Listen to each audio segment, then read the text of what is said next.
Okay, I think I'm recording. Hi boys and girls, it's me Butch.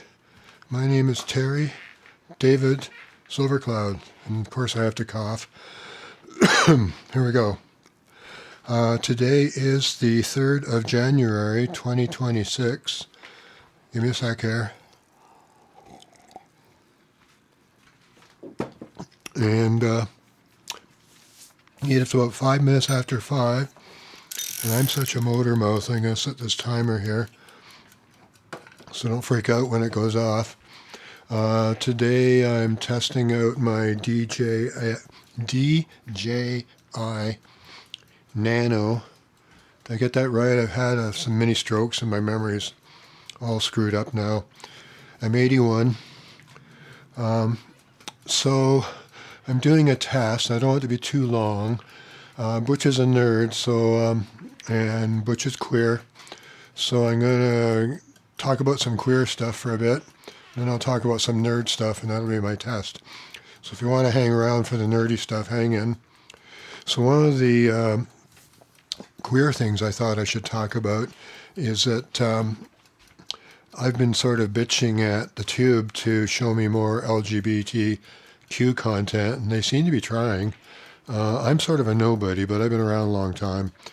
I'm a partner, but I'm not advertiser friendly, so I don't have, you might see some ads on some of my things. That's because they have copyrighted music in them. Anyhow, I've been checking in on some of the things they show me, and I noticed with some of you younger, you may not even be watching, but amongst the younger, under 25, there's a lot more under 25 LGBTQ people on the tube now. And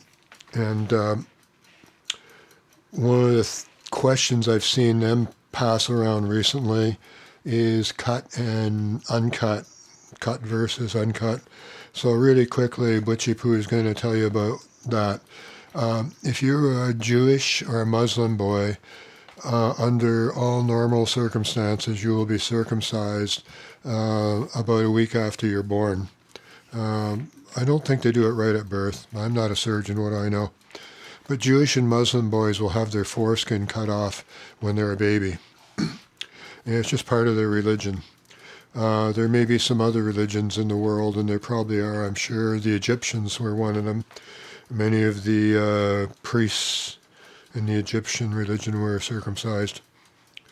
So it has, who knows what the meaning is, and the Jewish boys adopt it as a sign of telling if your friend Joe is really who he said. We have a peek under your panties there and just check out your credentials, make sure you're who you say you are, that sort of thing.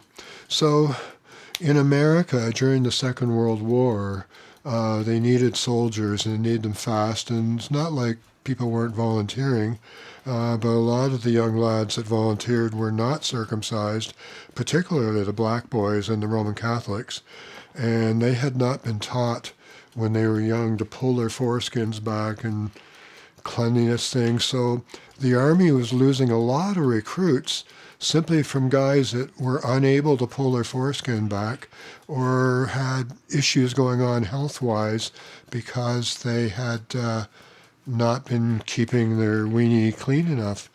So somehow, this is a story I'm passing on, this is what I heard, you can check it out.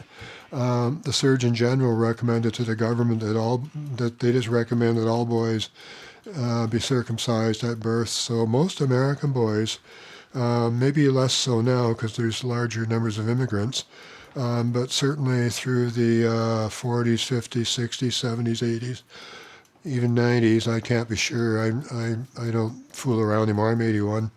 But most American boys are cut, where elsewhere in the world they may be uncut. In the Roman Catholic religion, that's how I could tell in Canada if somebody was Roman Catholic. When I didn't know what cut or uncut was when I was young, and when I went in the Navy, I basically found out because I didn't pay a lot of attention to it, but when I started paying attention to it somewhere after high school, and particularly in the Navy, I noticed almost all the boys from Quebec would be Roman Catholic and they would not be circumcised. So that's around the time I was starting to notice it. I like boys. So where was I going with that? So that's the story, so I don't go on and on forever, about boys' weenies. I make notes to myself because I forget. I have lots of things to talk about. I was going to. This was my notes when I made it. I had a really bad day. That's why I want to test out the camera, but I was so unwell this morning and the last couple of days that I'm just thinking, this is it. This is it, Butch. You're not going to wake up shortly. But I've had quite a few pain meds and quite a few tokes, and it's 5, and I've been up since 7 in the morning. Well, I've napped a bit. The painkillers make me drowsy sometimes. So Butchie is like a nerd, and he doesn't much trust people. That's why he keeps to himself, and he's one of those know-it-all kind of guys, and he likes to follow what's called the scientific method because he's a nerd. And the scientific method is something the geeks worked out quite a long time ago, that if you have to prove something, you must follow these rules. No exceptions. Zero. That's why in science, we have what you hear called theories, like theory of evolution. Even the speed of light is theoretical, and I might get to talking about that if I don't run out of time. So they have to be able to be proven in a certain way, not just any old way, but following what's called the scientific method.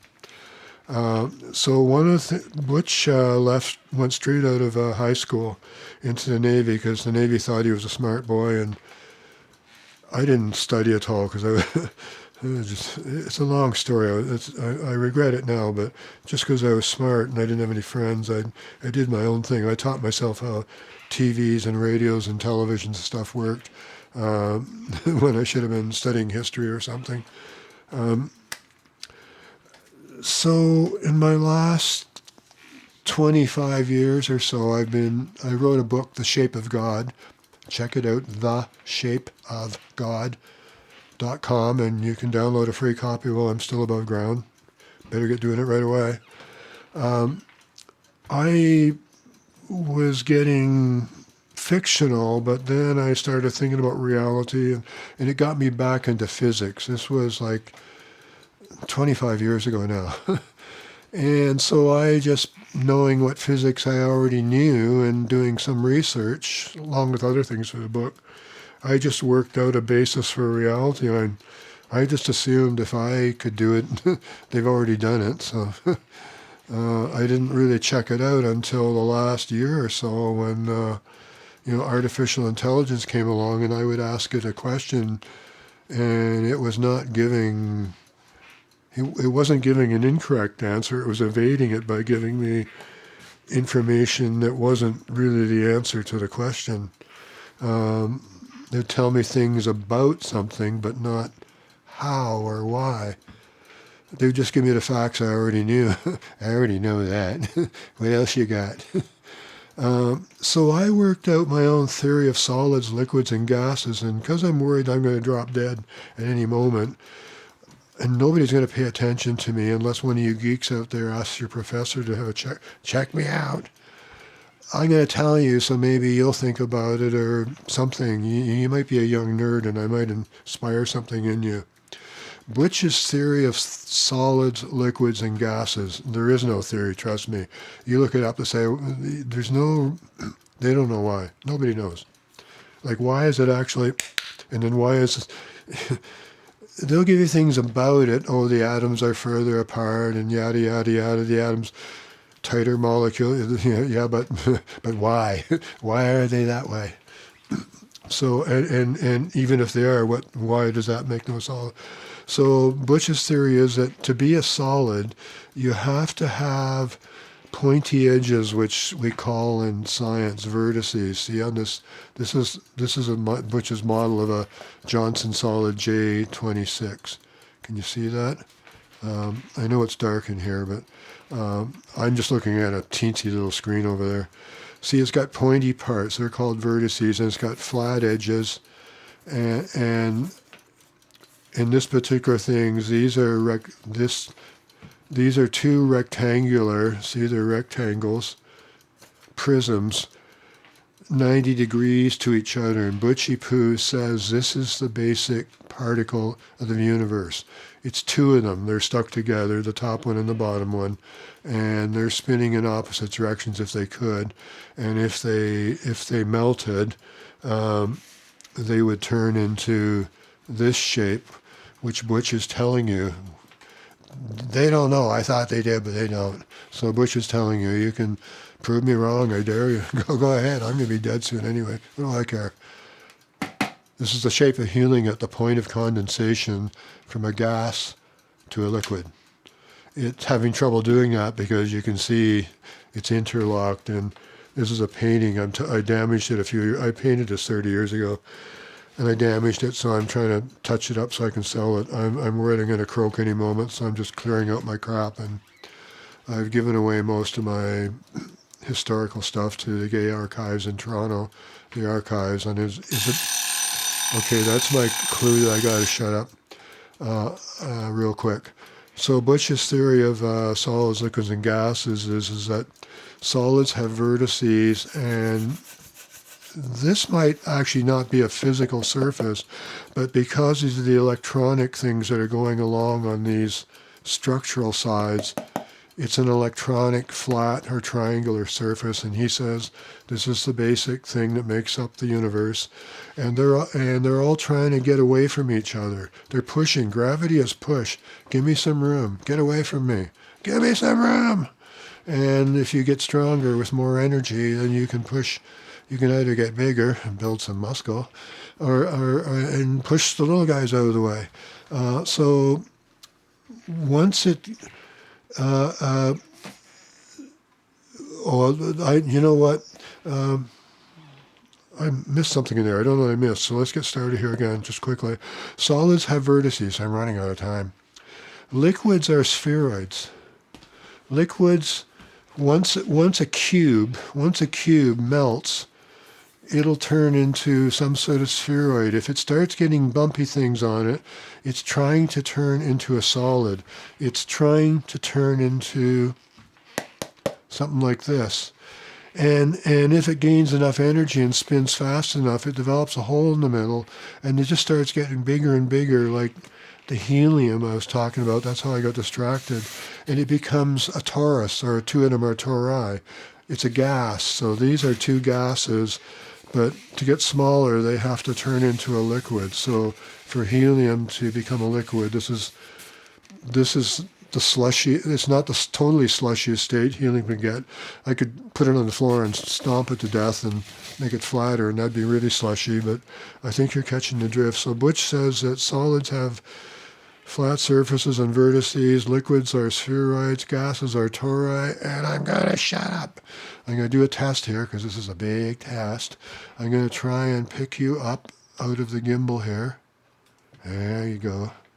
And I'm going to give you a quick show around of my place. This is my tiny little reality here. This is my helium painting that I'm touching up, and this is my little studio area over here. I don't know what you're seeing because I made the camera. I don't have time to mess around. I'm really trying to get my act together in my life, and I'm